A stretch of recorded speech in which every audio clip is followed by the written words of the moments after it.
Niloko ako habang nasa abroad ako, pero bumawi ang tadhana.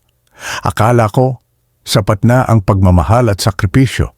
Pinili kong mangibang bansa para sa future namin, pero habang nagpapakahirap ako doon, may iba na pala siyang kinakasama dito. Ito ang kwento ko.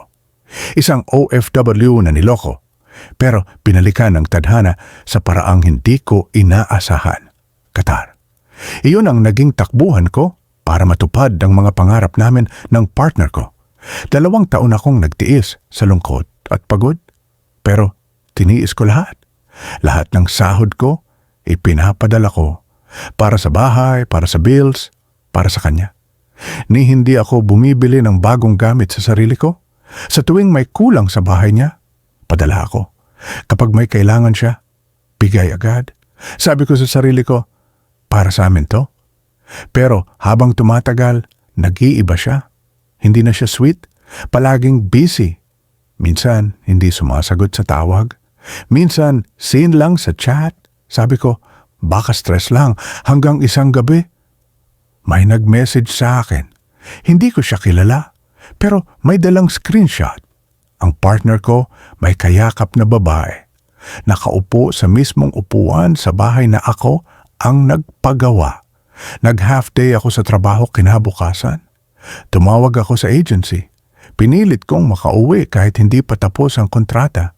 Pagdating ko sa bahay, may babae sa kusina. Siya daw ang tumutulong sa kanya habang wala ako. Sabi ng partner ko, wala ka naman dito. Laging ka sa abroad. Kailangan ko ng kasama.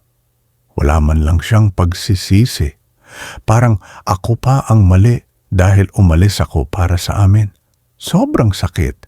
Para akong pinagsakluban ng langit at lupa. Pero sa halip na lamunin ako ng lungkot, ginawa kong lakas ang sakit. Bumalik ako abroad, pero this time, para sa sarili ko. Nag-aral ako ng online selling. Nagsimula akong magbenta. Nag-ipon, nag-invest. 3 taon ang lumipas, nakapagpatayo ako ng sariling bahay. May lupa na ako. May sasakyan. Hindi ako umaasa kahit kanino. Wala akong tinatapakan. Tapos, isang araw, nag-message siya. Pwede pa ba kitang balikan? Nalaman ko, iniwan din siya ng babae. Naubos daw ang ipon niya. Wala siyang trabaho. Iniiwasan na rin siya ng pamilya. Tahimik akong tumingin sa message. Isang salita lang ang sinagot ko, hindi. Narrator, stronger tone. Kapag niloko ka, huwag mong gantihan ng masama.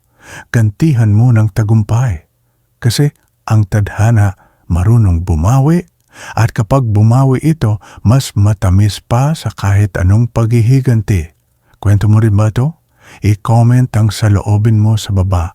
Like, share, at subscribe para sa mas maraming tunay na kwento. Hanggang sa susunod, mga kakwento.